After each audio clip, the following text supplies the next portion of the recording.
Alright, hi everyone. Today I'm going to share with you one of the flies that I use mostly in the spring and the fall. It's called an Estaz Fly. This is it right here. I'm going to tell you a little story about how I got introduced to this fly. Back in mid-90s, late 90s, I was introduced to the Connecticut, Rhode Island Fly Fishers, Coastal Fly Fishers organization, as they call it, Conry. And there was, at the time, the president of the club was a man named Ron Whiteley. And Ron Whiteley was a class act. He would share with you fishing locations, flies to use, whatever it may be. He was more than willing to share. And this was his primary or go-to fly that he shared with everybody. And I adapted it for myself to use it. Now, to this day, I've probably caught hundreds and hundreds of stripers, bluefish, false albacore. I've caught tons of different fish on this thing. It's a phenomenal fly. So I'll show you after I'm done tying it some of the other colors that I tie it in and use it for. Okay.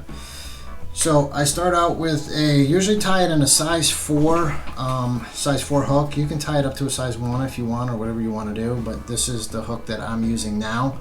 I used to tie it in a mustad. I switched over to the Gamakatsu hook because it seemed like it was a little sharper. I had lost some fish, Albies for one example. With the harder mouth, the mustad hooks don't work as well, so I switched over to using this one. So I'm also gonna I already pre-tied in a dumbbell, but usually I think I'm using here the 5.5 or 7 and 3/30 seconds.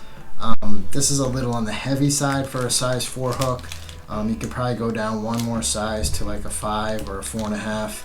I vary what I have for a dumbbell on it to give the fly more action. The heavier the dumbbell, obviously, is going to have more action to it. So I'll vary it. I'm just happen to be tying some with this size dumbbell because it was on my desk. All right, so I tied in the dumbbell already. First piece of material that we need is just some white marabou.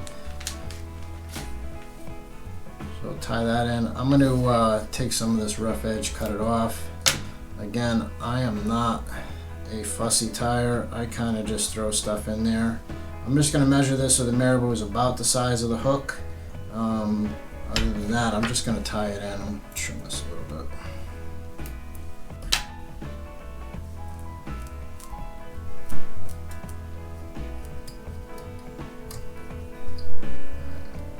So I'm going to secure that in. Next thing, all we need is some crystal flash. So I'm using crystal flash. And then I'm just going to take the whole thing and just tie it right in.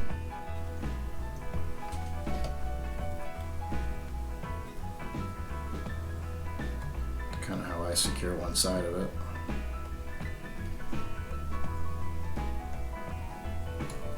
And then whatever's left, I'm just going to take and put it on the other side.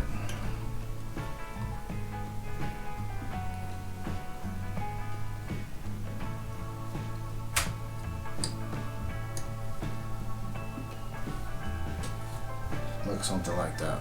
Okay. And then last material, all we need is some Estaz. In this case, I'm tying it with the opal or white Estaz.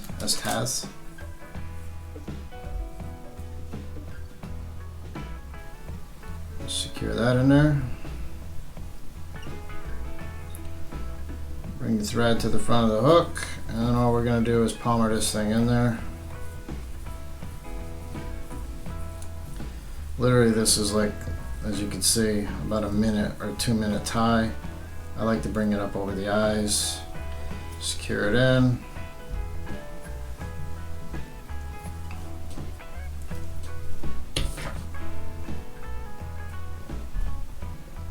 Come on.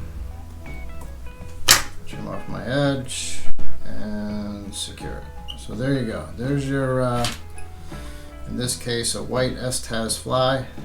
Again, deadly fly, extremely simple. I can't tell you how many times I've tied this fly onto the end of my rod or my line, and I've had other fly fishers make fun of me for using it and then catch just as many or more fish than they have. Outstanding fly. And again, I'd love to hear maybe in the comments from Ron if he's watching. I'll bet he's caught everything under the sun on this fly. And on top of that, I have no idea where its origin of this fly is. I don't know if Ron created it or if he was introduced to it from somebody else. So I'd love to hear those comments on how this thing came about. So just want to show you real quick, as I said, I tie this thing in many different colors. So here's my fly box, obviously on the right side. I've got this thing in white, pink, black, chartreuse. These are the different colors I use. Obviously I use the black in low light conditions. Love the chartreuse in the Connecticut River when conditions are darker water. I like the pink for false albacore. Again, another class act of a gentleman named Ron Caulfield always said to me, he said, if you want to catch Albies, you got to have pink in your fly. So I've gone to the whole nother level of just going all pink. So, and this definitely, without a doubt, works. So there's your Estaz Fly, different colors. Oh, there's another color that I hear other guys tie in brown. I've never tried it. I guess it works just as effectively as the white and some of the other colors, but you could try it out for yourself. I haven't gone to that level to try it. Caught plenty of fish on this thing as it is. I don't see the point in trying something else unless the fish stop hitting it. So I hope you enjoyed it. Hope this information helps you catch some more fish. Hopefully in return you can help us by liking and subscribe to the channel. All right, thanks again, everybody. Have a good day.